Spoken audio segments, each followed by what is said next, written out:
I'm Amy Beecham, Communications Director for Krause Financial Services. Welcome to Industry Insights. In this series, we discuss news, updates, and hot discussion topics that affect the elder law space and that are relevant to you as an elder law attorney.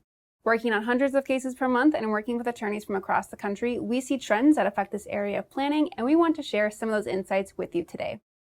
Today we have one of our benefits planners, Collin Terry, here to discuss some of our most commonly asked questions related to using a Medicaid compliant annuity for a single person. In particular, Collin is going to shed some light on the logistics of using the Gift MCA plan. Welcome, Collin. Hey, Amy, thanks for having me today. So to start off, can you tell us what the Gift MCA plan is and what it entails?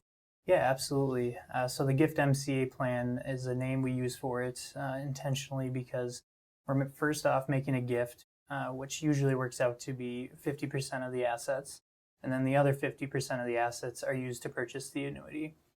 The idea is that the gift is going to intentionally create a penalty period for a specific amount of time, and then we're going to use the annuity that is structured for that same amount of time to pay through that penalty period.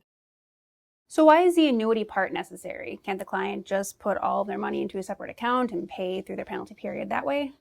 That's a great question. So the $2,000 limit is the reason for the annuity. So in every state, it's a little bit different, but in order to be otherwise eligible and for the penalty period to begin, the client has to be below $2,000 in resources.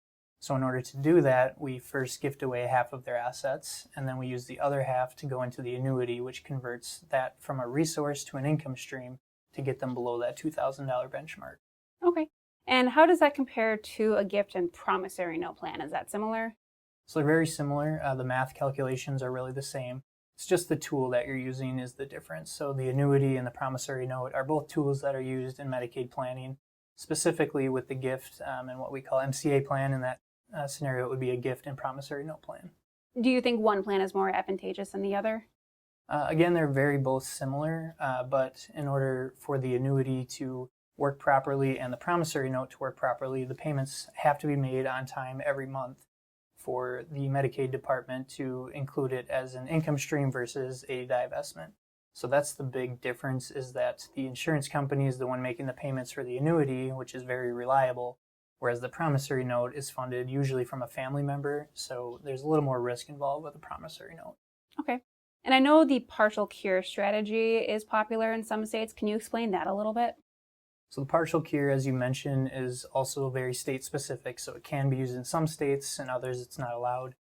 But anyways, it's really the idea behind it is gifting all of the money up front so that the client gets below $2,000, and then backpedaling to figure out when the other part of the gift should be gifted back to partially cure the penalty period.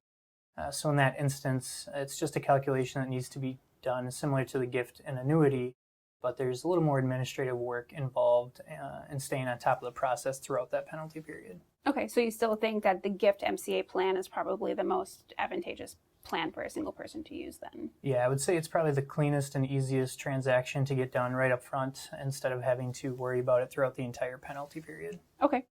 So Gift MCA plan, we know that's the plan we want to use. Now, how do you determine how much goes into the gift and how much goes into the annuity?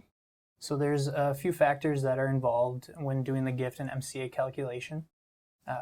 Three things that we really need in order to make that calculation are the total assets from the client, the income on a monthly basis, and also the private pay rate of the facility. With those three numbers, we can do a financial calculation that tells us how much needs to go into the gift and how much can go into the annuity. Most of the time it works out to be roughly 50-50. Okay.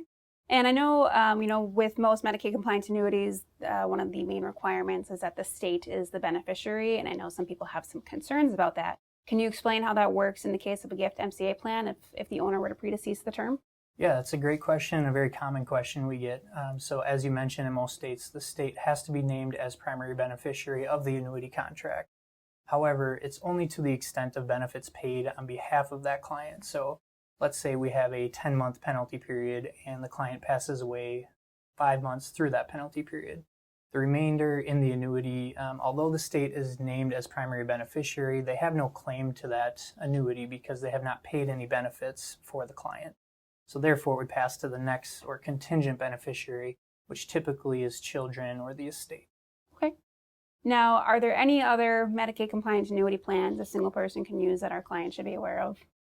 There is what we refer to as the standalone plan. In that instance, what we'll do is take all of the assets, put it into the MCA or annuity, and we'll stretch that out over the life expectancy of the owner.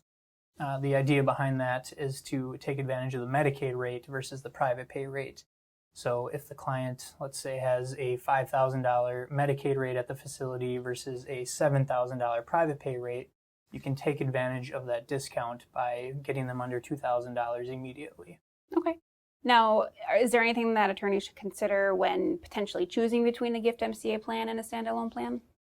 Yeah, the gift and the MCA plan gives you immediate and guaranteed results. When you make that gift, that is a protected amount that cannot be touched by Medicaid.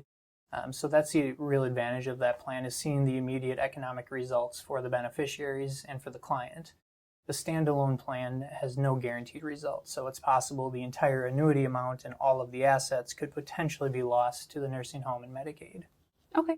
And is it my understanding that we will conduct those calculations for attorneys if they're trying to figure out which is best and kind of let them know like maybe where a break-even point is or anything like that? Yeah, so once we get all the facts from the attorney, we're going to go ahead and do an analysis to decide if the standalone plan would be beneficial opposed to the gift and MCA plan. But it is most common that the gift and MCA plan is going to be the most beneficial for the client. All right. Well, thank you for answering our questions today. For more information on this Medicaid compliant annuity strategy and more, head to the Attorney Access dashboard on our website, where you'll get access to the latest content from our office, including more videos, webinars, articles, and news. And of course, you can always contact our office at 855-552-5893 to speak with Collin and our team of benefits planners. Thanks for watching.